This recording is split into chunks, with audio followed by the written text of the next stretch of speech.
Yes, yes. Esprit noir pour Kick and Chill. Tu connais. What is it you want to do when you grow up? Comment ça va, Esprit? Ça va, hein? On est là. Hein. Je dois t'appeler Esprit ou S? J'ai vu que les gens ils t'appelaient S. Comme tu veux. Franchement, ça dépend des moments. Et souvent, ceux qui m'appellent Esprit m'appellent S et ceux qui m'appellent S m'appellent Esprit. Ça dépend. T'as commencé le rap en 2009, si je dis pas de bêtises. Ouais.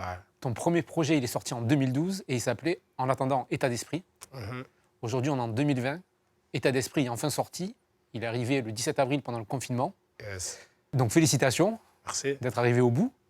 Et t'as fait un truc marrant pour la sortie, c'est que t'as fait un live sur Internet de presque 4 heures avec les intervenants de l'album. T'as aussi fait un site interactif avec une version de toi en 3D qui répond aux questions qu'on pourrait se poser si on t'interviewait pour cet album. Ouais. C'est hyper cool pour tes fans. C'est un peu galère pour les journalistes parce que... Mais en fait, c'est bien pour les journalistes parce que ça permet d'évacuer plein de sujets qu'on n'aura pas à traiter. Donc, si vous voulez avoir des infos sur les featuring, la façon dont ça a été enregistré, sur l'écriture, sur les sujets qui te touchent, je vous invite à aller sur le site espritnoir-étatdesprit.fr. Exact. Ici, on va parler de musique, Ouais. à la cool, avec des clips que tu as choisis. On va aussi parler de ton parcours. Et surtout, on va essayer de trouver des sujets que tu n'as pas évoqués ailleurs dans les autres interviews. On va regarder un premier extrait d'État d'Esprit. C'est Dystopia. Yes, I. Baby, je suis dans le quartier et c'est dangereux, je suis dans le jeu.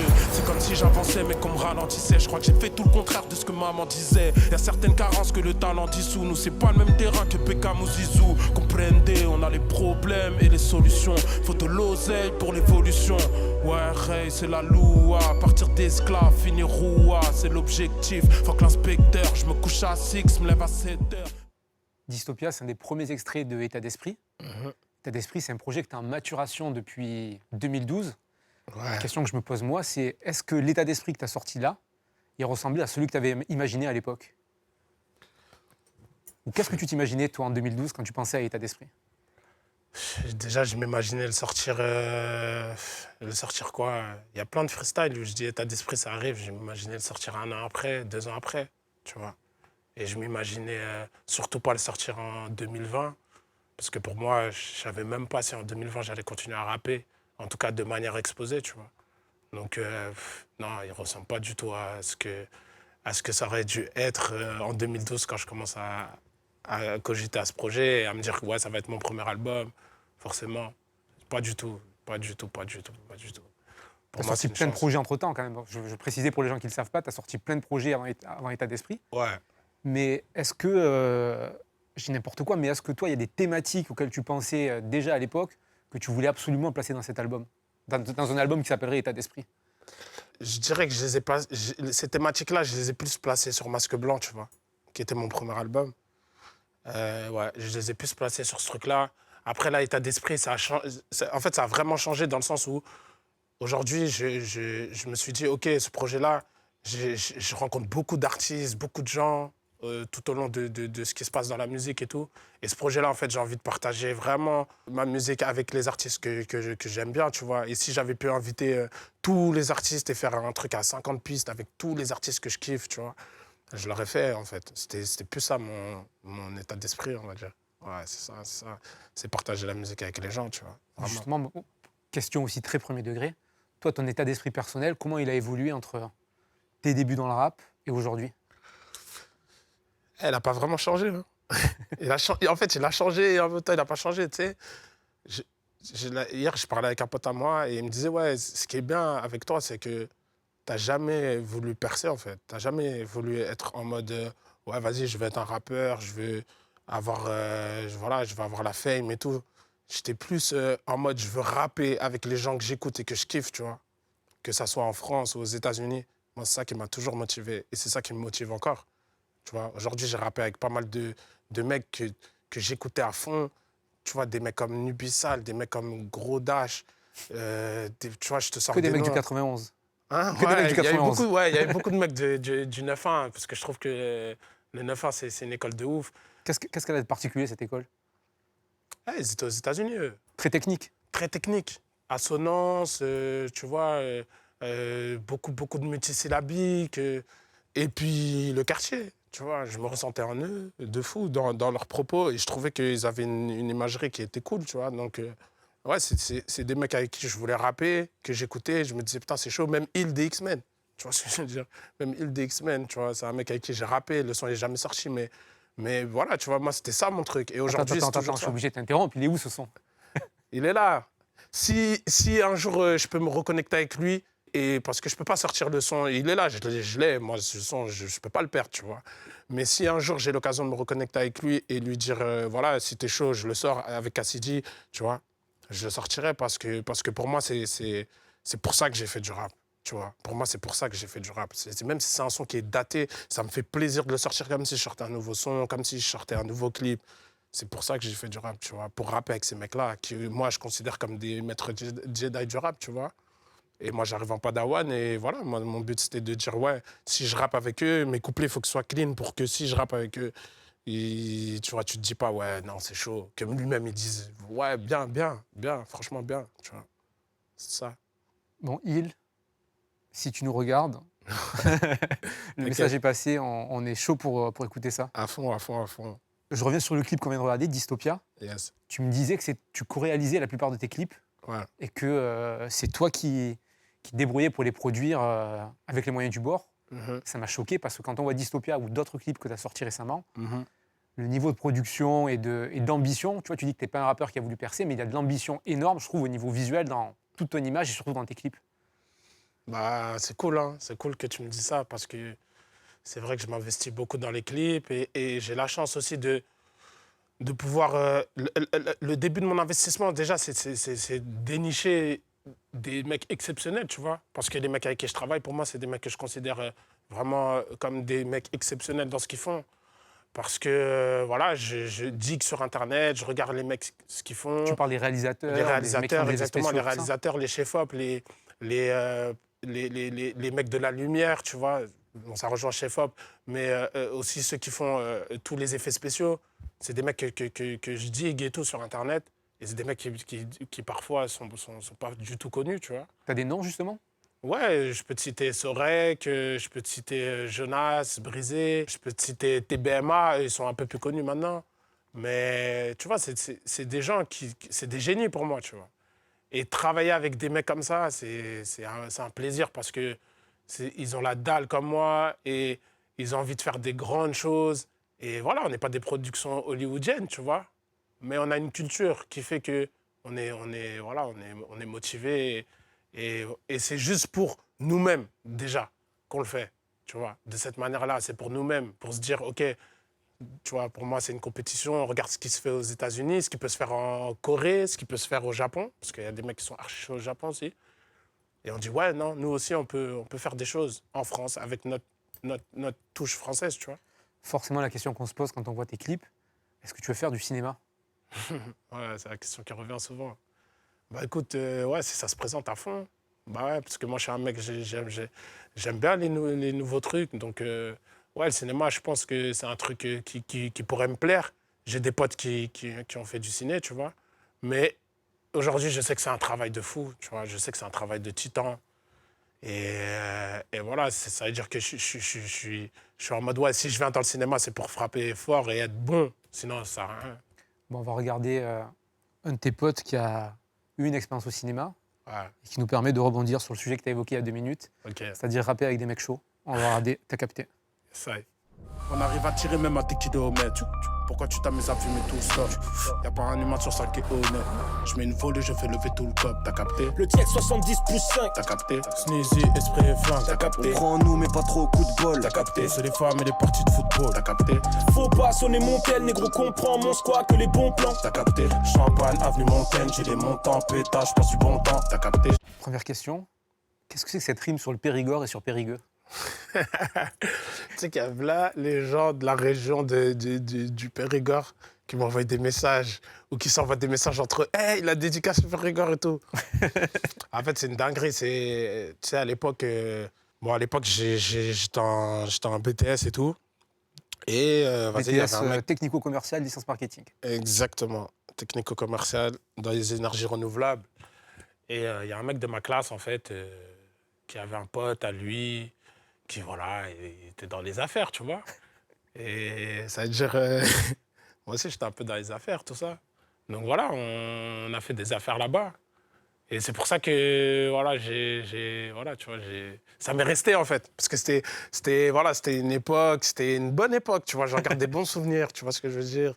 C'était l'époque où, voilà, c'était la débrouille, tu vois. Tu essayes de joindre les deux bouts comme tu peux. En même temps, tu essayes de rester à l'école un peu. Et puis, voilà, tu vois, il y a ce mec-là qui arrive et qui, au final, tu le vois comme une ouverture de ouf.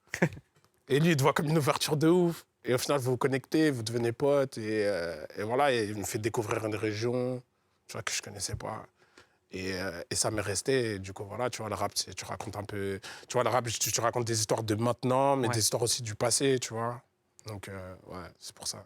Ça me paraissait tellement surprenant cette rime que j'étais quasiment sûr que c'était une histoire vraie. C'est pour ça que je voulais t'en parler. Ouais, c'est totalement vrai. C'était pas, je sais que tu fais pas, t'écris pas gratuitement. Et quand t'as dit ça, je me suis dit, il y a un vrai truc. Ouais, il y a un truc, il y a une connexion là-bas. Ouais. Dédicace à lui, d'ailleurs. Dans ce clip, on a bien vu qu'il y a des allusions lourdes au monde de l'espionnage Mmh. et de l'action. Tu l'avais déjà fait dans le passé. Juste avant, tu as un clip qui s'appelle 4 litres 2, Ouais. qui se passe aussi qui est une infiltration. Ouais. Tu as fait des morceaux qui s'appelaient Skyfall, 00S, License to Kill. Yes, On a capté que tu avais une petite passion pour James Bond. de fou. Qu'est-ce qui te plaît, toi, dans le monde des espions?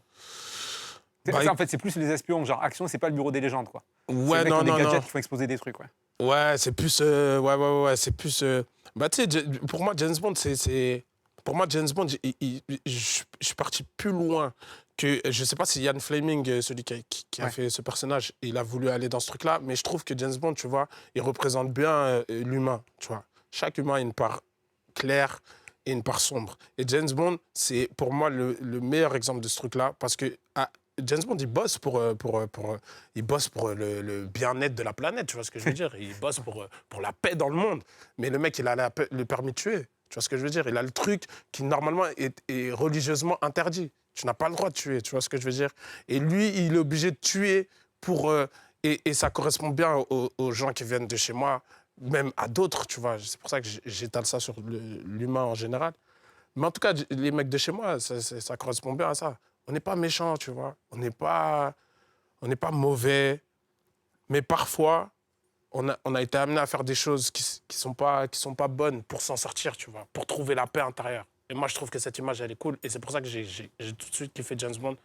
Comme Anakin Skywalker, je kiffe.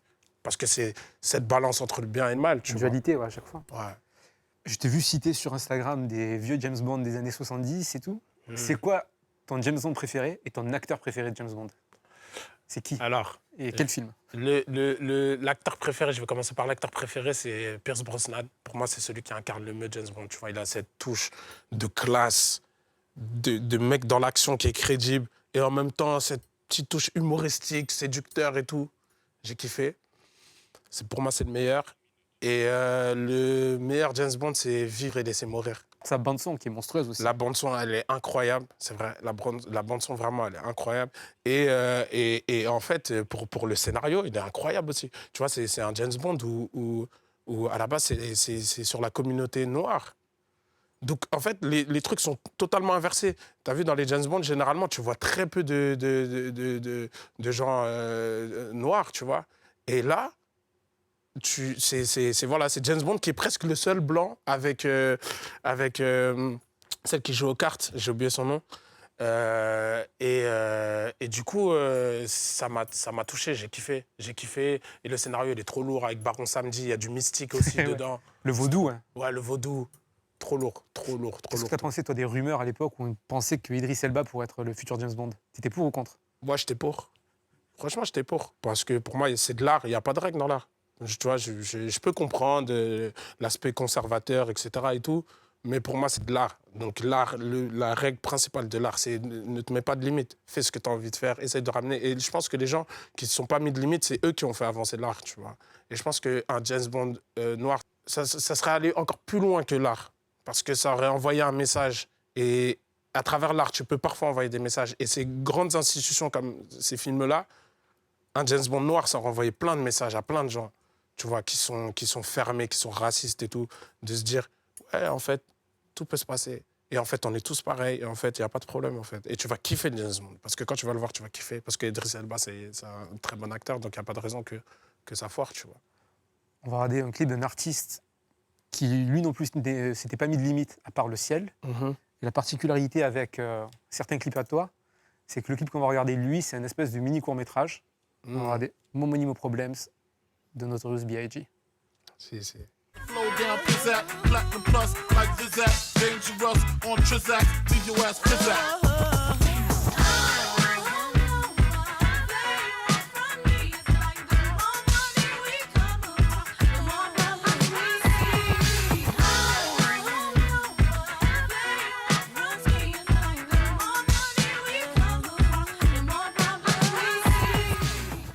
Trop chaud.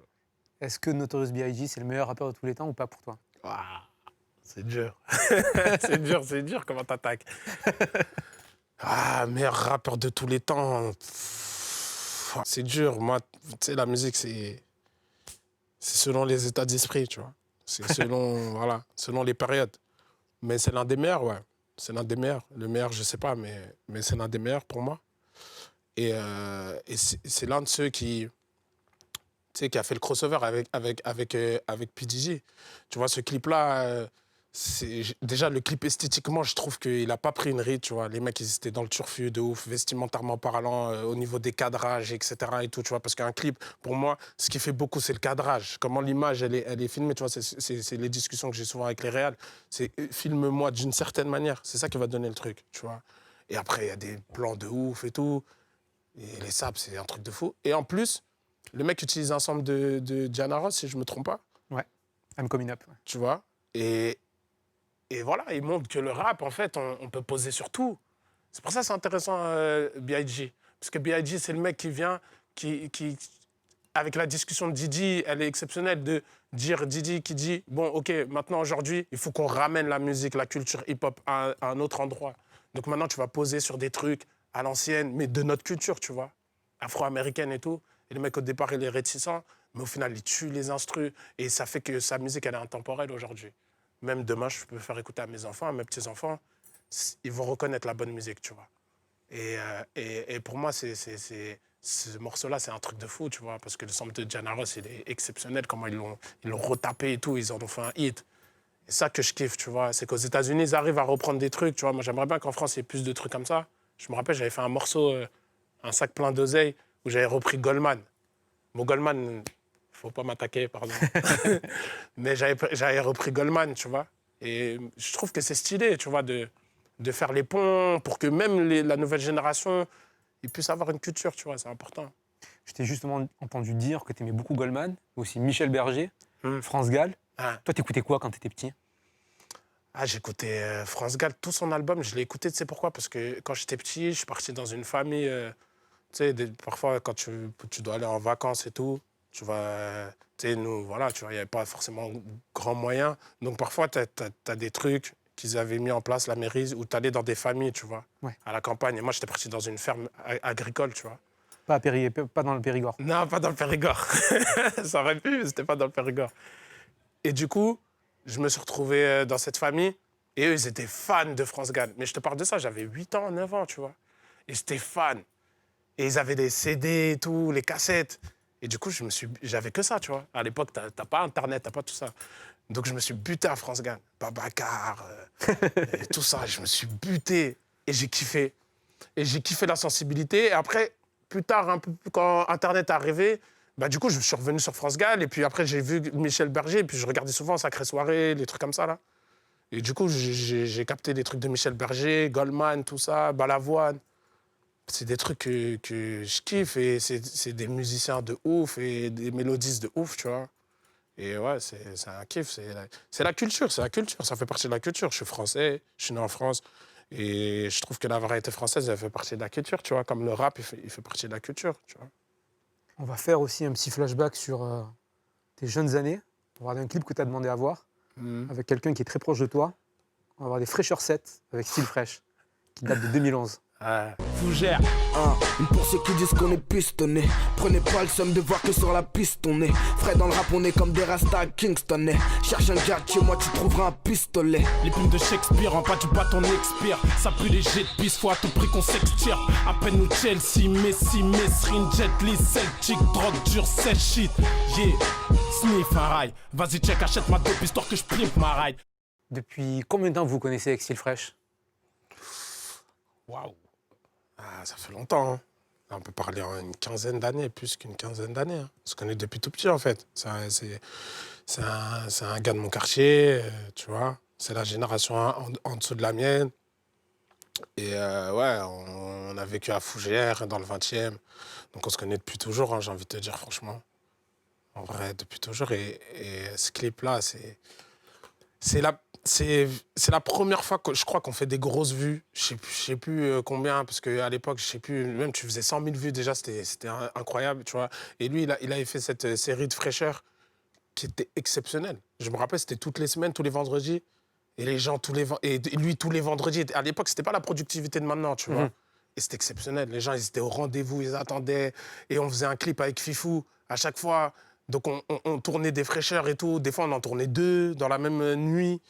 Et c'était un rythme incroyable. Et cette fraîcheur-là, c'était la première fois qu'on faisait un truc comme ça, un passe-passe, tu vois. Et je me rappelle, ça avait marqué les gens. Et tu sais, je suis retombé sur ça au moment où voilà, vous me demandez quel clip je voulais. Et je suis retombé sur ça, et je me suis refait toutes les fraîcheurs. Et tu vois, genre, tu sais, c'est trop d'émotions, tu sais. Ça, c'est le boulot, en fait. Là, tu vois, avec ça, tu vois le boulot qui a été fait. Tu vois d'où tu viens, en fait. Tu vois, parfois, c'est important, parce que des fois, on est dans le speed et tout. Mais en vrai, là, tu vois qu'on vient de loin. On n'est pas là depuis hier, on a travaillé pour être là, on n'a pas volé ce qu'on a eu, tu vois, le peu qu'on a eu, on n'a pas volé. Et tu vois, il y a des potes à moi qui sont dans la fraîcheur. Ouais, ça fait plaisir, ça fait plaisir. Moi, c'est le même état d'esprit, c'est l'état d'esprit dont je te parlais au début, tu vois.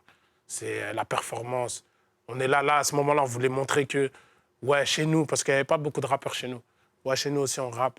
Et vas-y, on est chaud pour... Tu vois, c'était dans un bon esprit. On voulait dire, on est chaud pour poser avec vous, en fait. Venez, invitez-nous, on va poser avec vous.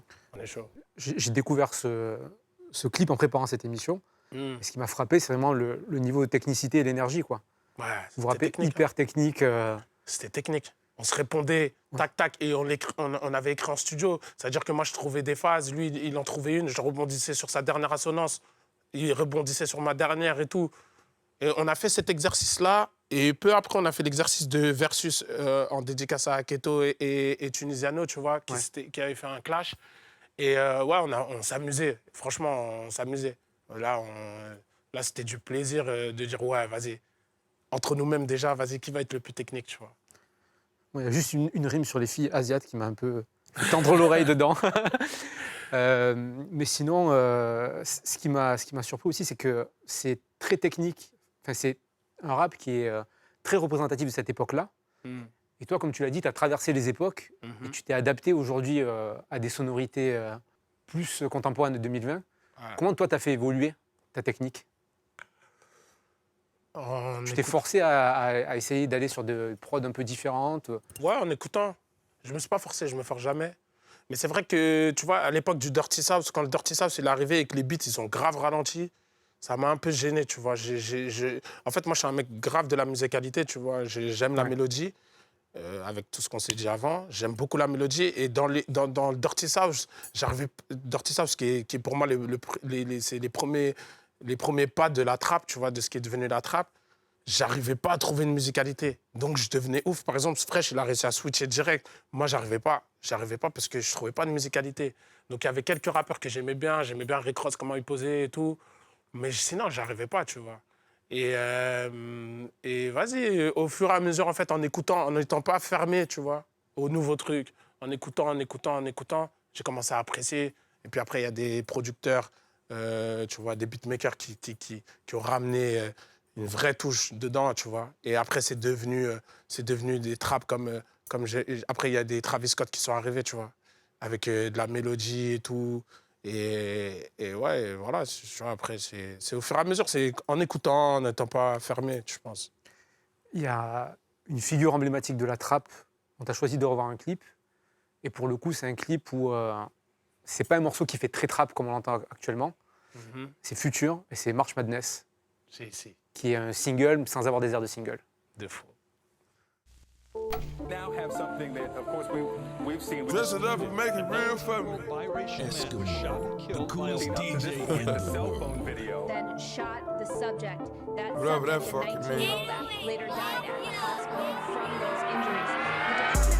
summer in the styrofoam. Spend a day to get my mind blown. Dress it up and go to Nassau. 200 miles on the dash. Exceptionnel. Ce morceau, ça m'a pas trop surpris que tu le mettes, Ouais. parce que il y a un mélange que je reconnais un peu chez toi. Il y a un mélange d'attitude et aussi pas mal de mélancolie. Tu vois, même si le morceau il tape, il y a toujours un espèce de fond de mélancolie derrière Exact. et des petites phases un peu conscientes qui viennent se glisser au milieu des freestyles. Exact. Dans ce morceau, il parle un peu des violences policières sans y toucher. De ouf. Il parle un peu du temps qui passe et tout. Toi, qu'est-ce qui te parle dans ce morceau? Bah, t'as tout dit, hein. La prod, déjà. La prod, elle est exceptionnelle. C'est un mélange de jeux vidéo, de tristesse, de turn-up. C'est un melting pot. En fait, c'est tout ce que j'aime. Moi, je suis une éponge de tout ce qui se passe dans la musique. Pour moi, c'est la retranscription de tout ce qui se passe dans la musique, tu vois, actualisé. Et son flow, il est incroyable. Il est incroyable. Comment il délivre sur le truc, c'est incroyable. Tu sais, lui, en plus, il a une tessiture de voix, elle est trop chaude, tu vois. Et je pense qu'en plus, en faisant ce morceau, tu sens qu'il a pris du plaisir. Et c'était une période où, tu vois, son DJ, il s'était fait arrêter à Dubaï. Je crois que c'était dans la mixtape 56 Nightmare, un truc comme ça. Son DJ s'est fait arrêter à Dubaï et tout, machin. Il est resté 56 jours, justement, en tôle et tout. Et vas-y, tu sens que le mec, voilà, tu vois, tu sens cette mélancolie, cette rage en même temps, tu vois. Et vas-y, les couplets, les flows. Futur, tu peux pas tester. Quand il est comme ça, tu peux pas tester. N'importe qui. Tu mets n'importe qui, tu peux pas tester, tu vois. J'ai souvent le débat avec Chaco des 4 queues. Je dis, Futur, quand il est comme ça, tu peux pas. Tu peux ramener Young Thug, Gunna, tout ce que tu veux. Tu peux pas, il est trop fort. Et puis, il a du flow. Et c'est un mec qui connaît la musique depuis longtemps, tu vois. Il traînait avec les André 3000 et tout. C'est un mec qui connaît, tu vois. Il connaît aussi l'expérience, ramener l'expérience. Et c'est ça que je respecte chez ce mec-là, tu vois. Il ramène des expériences, c'est important, c'est ça qui fait avancer. Oui, il a grandi dans l'entourage de Don John Family. Le Don John, ouais. Don John, il ne voulait pas passer par eux, tu vois. Il ne voulait pas passer par eux. Il a fait ses propres trucs, mais il a épongé un peu. Il a épongé, tu vois. Les André 3000, c'est des précurseurs, c'est des mecs qui recherchent. C'est des scientifiques, tu vois. C'est ce que j'appelle les scientifiques. Et lui, au final, tu as vu dans la trappe, c'est un scientifique. Il a ramené beaucoup de trucs. Beaucoup de trucs en ayant sa propre personnalité. C'est ça que je kiffe. Je vais tenter une transition un peu tirée par les cheveux. Vas-y. Le morceau il s'appelle March Madness. Le March Madness, c'est aussi la période de mars où il y a le championnat universitaire de basket. Si. Toi, tu as longtemps pratiqué un sport américain à haut niveau. Pas mal. Elle est bien, elle est pas tirée par les cheveux, elle est bien. Tu as été joueur de foot professionnel, tu as été 2 fois champion de France. Ouais. Le foot américain, c'est un sport où tous les joueurs sont importants, mais c'est aussi un sport où je ne sais pas si les gens en ont vraiment conscience, mais c'est un vrai sport de tacticien, c'est un vrai sport de scientifique, justement. De ouf. Qu'est-ce que ça t'a appris, toi, le foot américain? Hormis courir très vite et jeter en l'air des mecs. Déjà, ça a appris à maîtriser ma peur, déjà.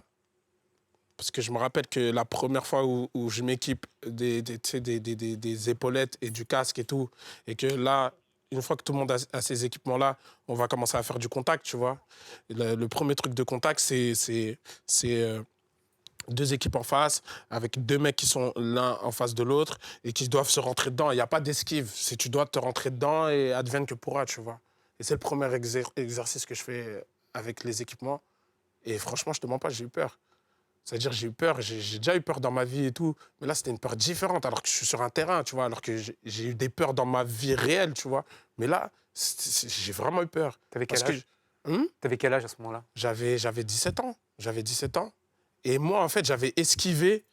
Tu sais, tu fais la queue leu, tu vois ce que je veux dire? Donc moi, j'avais des potes à moi qui étaient dedans, tu vois. Et moi, je m'étais placé de telle sorte que je tombe contre un petit, tu vois, pour déjà montrer que vas-y, ouais, je suis là, c'est bon, il n'y a pas de galère. Et en même temps, tâter le terrain, tu vois. J'aime pas aller en terrain inconnu, tu vois, savoir comment... Parce que j'entendais des chocs et tout. Je disais, ah ouais, c'est chaud quand même, on peut se blesser tout de suite. Moi, je viens du foot où, tu vois, t'es protégé un peu, tu vois. Et mes potes, en fait, ils avaient parlé à l'entraîneur. Ils avaient dit, lui, on veut qu'il soit performant direct parce que c'est notre pote. On veut qu'il soit dans le truc direct. Donc, moi, j'avais calculé mon truc. Et au moment où j'ai calculé, l'entraîneur, il a dit, hé, Moussa, je me rappelle Moussa, dédicace à toi.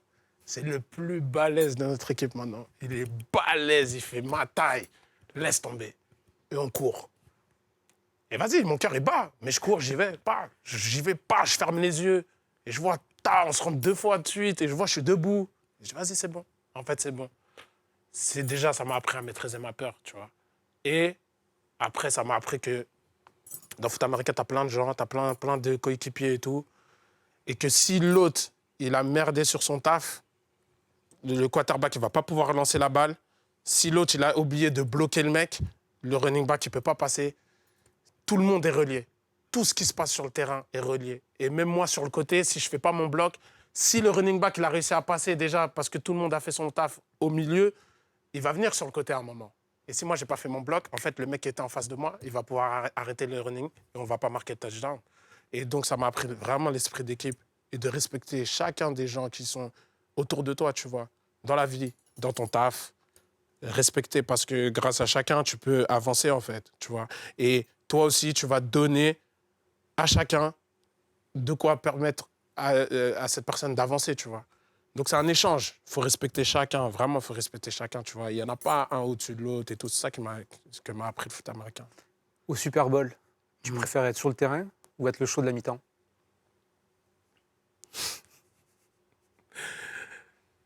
Si tu me parles aujourd'hui, en réel, si on se parle vrai, je vais te dire la mi-temps. Parce qu'aujourd'hui, je ne joue plus au foot américain. Je n'ai pas la capacité d'être au Super Bowl. C'est impossible. Par contre, la capacité d'être à la mi-temps, ouais, ça reste encore possible, même si c'est une dinguerie.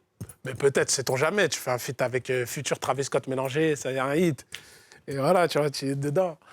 Donc, je te dirais, ouais, Super Bowl, la mi-temps, aujourd'hui. On va regarder une autre icône américaine comme le Super Bowl, c'est Jay-Z, on va regarder Song Cry. Can't turn a bad girl good, but once a good girl's going bad, she's gone forever.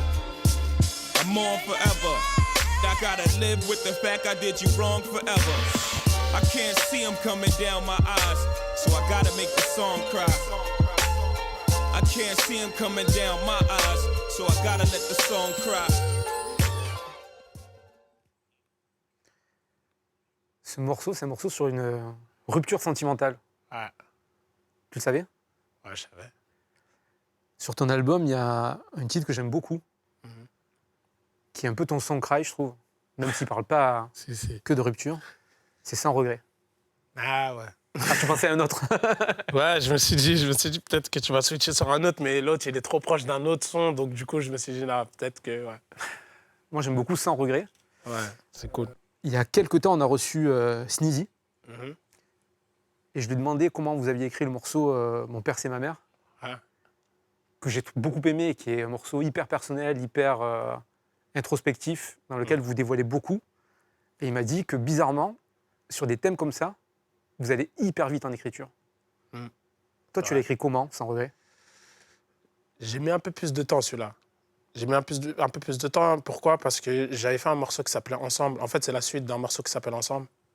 Et il y aura sûrement une autre suite. Parce que je kiffe trop ces morceaux et du coup, j'en ai un autre là, dans les machines.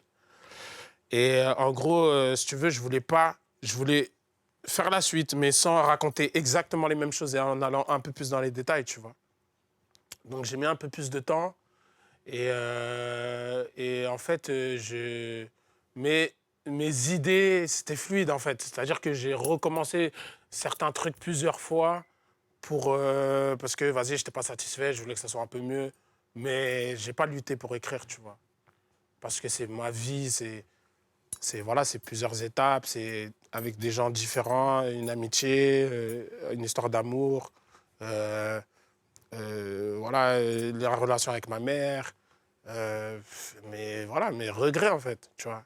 Et j'ai utilisé ce nom sans regret. On a plein de regrets, mais en même temps, on n'en a pas. 100 comme le chiffre 100. Hein. Comme le chiffre 100. Mais en même temps, ça voulait dire aussi, je voulais utiliser le SANS, tu vois. Et en fait, en vrai, on a plein de regrets, mais en fait, on n'en a pas. Tu vois, pourquoi? Parce qu'il faut avancer. Et que je pense que les regrets, c'est le pire des trucs dans la vie, tu vois. Donc, je pense qu'il faut se servir des choses que tu regrettes dans un premier temps pour les transformer dans un truc d'apprentissage. Tu vois. Moi, c'est plus ça, c'est comme ça que j'essaye de faire, en fait. De pas trop rester sur le regret et transformer mon regret en apprentissage. Et dire, OK, je ne recommencerai pas ça, ou ça, je le ferai comme ça. Voilà, c'est plus ça.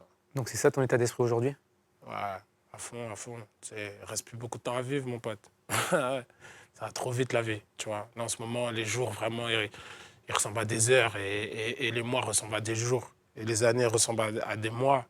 Donc, ça s'accélère de fou, tu vois. Et je pense qu'aujourd'hui, je suis sur un truc où je profite, tu vois. J'essaie de profiter. Et il y a des trucs dans ma vie, tu vois, comme le décès de ma mère qui ont fait que j'ai relativisé sur plein de trucs. Je relativise sur plein de trucs. Tu as vu, j'ai perdu la personne la plus importante au monde pour moi. Tous mes repères, ils sont partis avec elle. Donc aujourd'hui, il peut m'arriver ci, il peut m'arriver ça. Ça peut me toucher, mais j'avance. Hein. J'ai avancé, elle est partie, j'ai avancé. Là, aujourd'hui, je suis obligé d'avancer, tu vois. Merci Esprit. Merci à On toi. écoute ton album État d'esprit. Si. On se voit très bientôt, j'espère. Let's go.